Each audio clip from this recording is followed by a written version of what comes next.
Hello and welcome to the Profit Roadmap. We are your hosts, Becca and Bear. This is the premier podcast created for field service pros to help you grow your business, stay on top of the latest trends, and help you provide even more value to the communities you serve.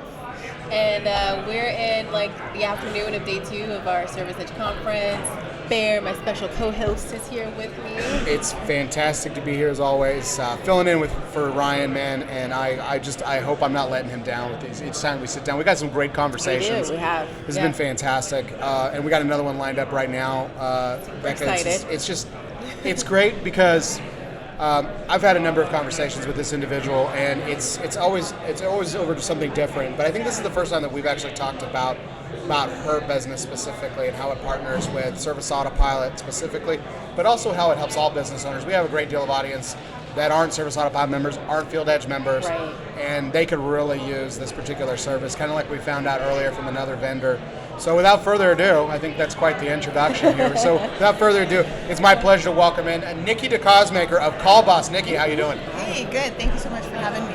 I'm so excited to have you here, as I mentioned just a moment ago. Nikki, tell us a little bit about the beginning of CallBoss, how it started, where it's going, but give us back, throw back the roots, to the roots, as Becca likes to say. Tell us a little bit about Nikki first, and then we'll talk some about CallBoss. Yeah, okay, so Nikki DeCausemaker I always start with I'm a mom. I'm a mom of 4 kids. I've got big kids and I got a littles, and we just kind of make it happen every day. Started working at Little John's Lawns with my husband. We opened that business in 2012, and as it grew and it got busier, I tried to get fired every day. I was like, forget this, I don't want to be here. Working with you is hard, and I need to get out of here. And so my go-to was fire me. But, you can't always get fired when you want to. So we pushed through. Long story short, we grew and got busy, and I couldn't run the office by myself. And so what we did was we hired a local answering service to help us. And as I was growing and needing additional help, I said, hey, what if I gave you more? Well, what if I gave you more? And so then I made videos and training tutorials, and they were able to get into our Service Autopilot and help us out. And then I talked to John, and we're like, we really got something here. Yeah. And if we can do this and help other companies, why not? And so that's our big thing, is we just want to help other companies be successful. That's awesome. We're definitely going to peel some more layers here with CallBoss, but something that I found interesting. Now, I know this because we've spoken off of mic, but I know that you didn't necessarily grow up in an entrepreneurial household. So this is something that was kind of new to you in terms of where's that income coming in? Where's that that livelihood be fostered? What was it about? Because again, this is yours. Yeah. You and your husband teamed up for the previous one. You guys are also entrepreneurs in other areas too.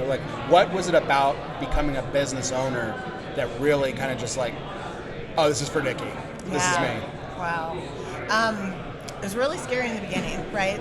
Having Little John's and not knowing. I did grow up, my dad worked, he made whatever he made, but it was steady. And my mom, she just did at-home childcare. So it was just really structured, but really typical in the box. John had a different experience. His mom had a flower shop, his dad had a deli, they did different things, and they're all about, what can we do as a family? So really exciting to see and how they grew that and what they did. John had a job roofing, and he was working for his uncle, but he still didn't have anything of his own. So when he was going to get laid off from the roofs, because when his uncle had to cut people, it was cut family first, which seems crazy, but he was like, let's figure this out and let's make lawn care a go. And I was like, this is crazy, you don't do that, and we need to go get jobs. That's just not what you do. So he wanted to try it, we tried it. So I'm in it to win it until I wanted to get fired. Right. But things got hard, and you kind of work through it. So after Little John started doing its thing, we were starting to actually make some money. There was a lot of prayer that went into that. Our life group would pray for us, and they said, be careful what you pray for. And then before you knew it, we had the contract at the church. We're at a mega church, and it's now we have 3 locations. That's amazing. It really was at that time. It was so crazy. And so fast forward, we were able to make everything work. And then when CallBoss came around, it was like, okay, this is a good idea. But we were kind of kicking the can.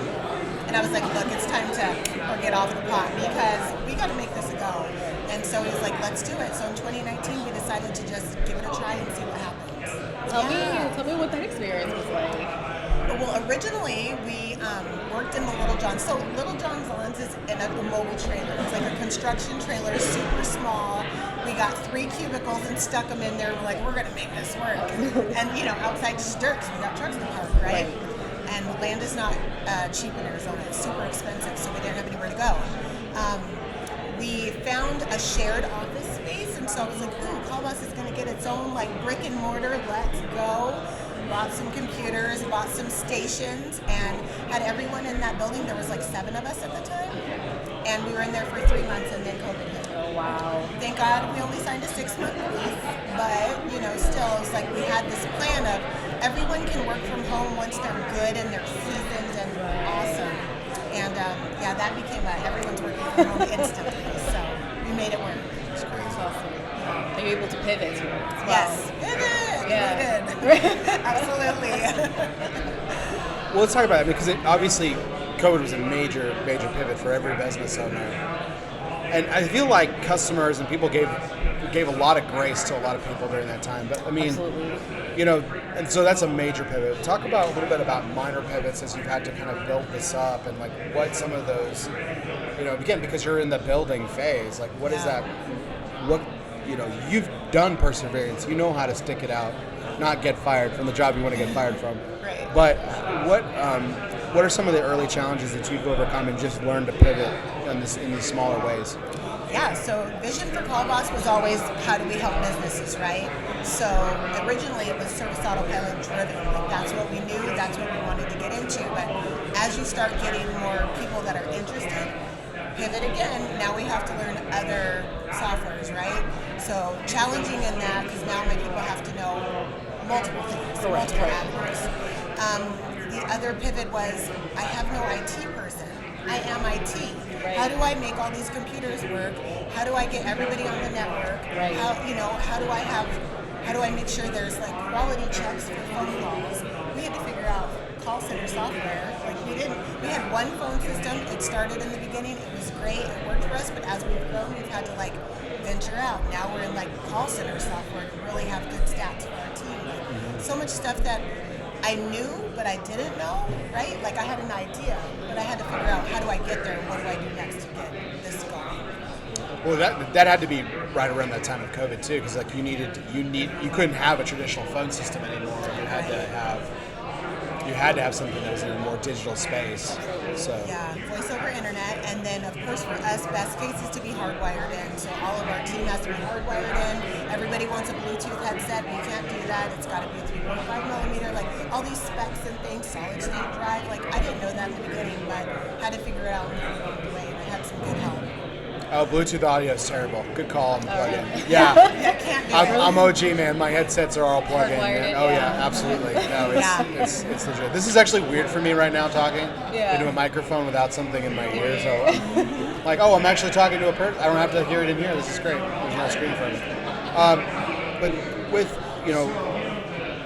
I've heard a lot about your legendary customer service, and I think that that word kind of gets tossed around very laissez-faire a little bit, but I mean, this is something you took very seriously, and as much as you've talked about the pivots and other things, like this is something that you wanted at the center of this business. Talk about why. Absolutely. So growing up and dealing in different interactions with customers along the way, or as a customer that's experiencing the customer interaction, I've always known that I love it when people actually listen to me and care about what I'm saying. And right now, in this day and age, it's such a lost thing. Like, people just don't care. Yeah. They're so quick to just, it's whatever, keep it moving and not, but you didn't help me. And so at the front of CallBoss is, number one is you have to be able to smile through the phone. Like the first thing, if you can't smile, I don't want you. Sorry, but we want rock stars. Right. My future CallBoss is diminished. You can tell when someone's smiling through the phone. Absolutely, it makes a big difference. And then also taking care of our people. Bear, I could get you at CallBoss. Come on. But we really want to take care of our clients so that their customer has a great experience. So not just the CallBoss client, but the CallBoss client's client, right? We act as if. They think we're part of the team. We are part of the team. We answer as if. And we want them to feel like we're taking care of them and we care. That's awesome. Yeah. So can you give us a little bit more of like, why should I? Like someone listening in, like they may need your services. Like give us more of like what is like the day-to-day of CallBoss? Like, what is it? How can it help my business? Absolutely. So entrepreneurs, we have a big goal in mind, and that's to grow and succeed and get to the next level and take it where we can. And if you're stuck in your day-to-day answering the phone, it's impairing you from getting to that next level. So we want to be that first line of defense for them, answer with a smile so they know that they're getting a great team on their side. Absolutely. Give them the estimates over the phone, try to close the sale, get them set up, and the only thing that owner has to do back at their office is set up the job and schedule it where it needs to go. Like, we want to get the credit card and do all those things so it's easier for them. And a lot of people say, like my wife answers the phone or my sister helps me out, and that's all great, but if they don't love what they're doing, it plays a part. Absolutely. And so, like we're saying, like rock stars at CallBoss, you have to be able to play that part, be genuine, care, and give a good product. Yeah, I mean, I think something you said stood out there because again, a lot of spouses, a lot of moms, a lot of dads, a lot of cousins and nieces and nephews. I've heard it. Yeah, we've heard it all. Family chips in, they help out. In fact, that's the term they use. They help out. Correct. And it's not really, again, it's not their job. It's not what they, maybe sometimes they're not even getting paid. And so that makes a huge impact to the customer sometimes. And like, again, you've got the professional. So if someone gets all hot-lipped and starts running their mouth and something like, you're trained. You train your rock stars to be able to handle that situation. And grandma ain't gonna take no lip, man. Right. She's gonna hang up on a customer, and that might be a fixable problem. We don't want anyone to be disrespected. I'm sure you feel the same way, but that's something that gets overlooked, I think, by most people. We have customers that come to us because they're at that point of, I can't talk to anybody anymore. I don't love that. I have other things I want to do. Send them to us. We can diffuse the situation, calm them down before they go back to you, because owners have to make the final call, right? I can't discount services or do anything like that. But at least if I'm giving them back a client who's now de-escalated, I've saved you some headache and we can come to a solution, right? Yeah, no, absolutely. And like we talked about, we've talked about this again a little off mic, but the sheer amount, not just the customer service you're providing. Now let's talk back to the value of the business owner. Right. And you're making money, literal money. Like a lot of things we talk about, and you were part of that sales process too. When you purchase Service Autopilot, you understand. Like we're talking about through hyperbole. Like look what time can give you. Yeah. Time's money. Time is money. You're literally making people money. Yeah. Like this is a fantastic opportunity. You kind of touched on a little bit. Talk about some of the services that you provide that would essentially, obviously, again, kind of want to just go back over it just in case anyone missed it. Where people, you're actually collecting money for some of your clients. Correct. So that whole new lead process of where somebody sees you online and then they call it, right? We're introducing, talking to them, giving them the feedback about the different services that are available for that company. Then if the matrix is built out in Service Autopilot, we can measure, do the estimate, give them the price over the phone. If they agree over the phone, sign them up, get the card on file, explain billing, and then we've set them up for everything except for scheduling a job. Like that saves so much time that then if we sign them up for one service, when we're talking to them, say it's like a mowing service, but how does your grass look? Is it as green as it could be? Have you noticed any dry spots? Like we can help you with irrigation services and fertilization too. So there's always that upsell piece too that we live and breathe. Just what I mean? You guys do upsells too? Yeah. Oh my gosh, that's game changer. That's amazing. We just have to be active listening to what the people are saying, and don't say, wait, did you say something about water? Hold on, we do that too, right? So can any business come to you and say, hey, or is there specific industries that you work within or that you were solid with? Well, of course, lawn care is solid number of one course, right? because we have landscaping companies. But we also answer for garage door companies, pest control companies, pool companies, house cleaners. I'm probably forgetting a few, but anything service-based where we can have an onboarding call with them and understand the services they provide. Our knowledge base on the back end is built out so extensively, we can just find answers. So we can help any service-based company. That's fantastic. Yeah. So, What's the weirdest one? Can you think of anything off the top of your head? What's the weirdest industry you've gotten into? 1 year we did give up your timeshare. So these were people that were hearing ads on the radio about getting out of timeshares. They would call in. That one was pretty easy. We just collected information and got it where it needed to go, but gave them reassurance that we could help them, right? Yeah. So different completely, yeah. So if someone needs something like on a temporary basis or a long-term basis, or like is it like that flexible, or like a subscription level limit, or? Yeah, so anyone who signs up with CallBoss, of course we want to keep them for a long term. Absolutely. Because exactly, we train for this, we learn about it, and we're there in your slow season, so we want to be able to keep that staff up. We do have short-term plans sometimes for when people are like, my office assistant's pregnant, she's having a baby. Then it's like, okay, you can come in on a short-term plan. But with us, there is no contract, but if you cancel, you do have to sit out a season before you can come back. Okay. So That's fair. You started down that path, and I heard you say this before, again, off mic, where one of the best compliments you got from a customer was describing what CallBoss does for them. yeah. Go ahead and share with our audience what the compliment she gave you.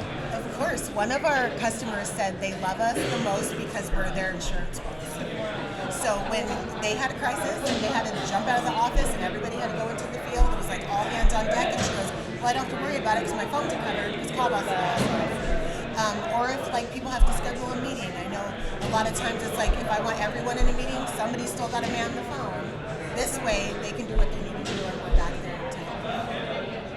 And that's just that just allows the company to be healthier too. Like, I mean, so many times I manage a team, and so many times like I'll have someone that misses a meeting, and the message isn't the same, like repeating it afterwards, or even watching a recording now or anything like that. It's just not. So I think overall it promotes a really healthy team atmosphere to have everyone included, everyone join, and hey, CallBoss has got the wheel. We're good to go. Inspirational for me. So I mentioned earlier, like off mic, that you're very inspirational. But for me, especially because, like, as a woman in a predominantly male-led industry and working in tech and all of that, but then as a woman of color, that's amazing as well. So you are an inspiration to me.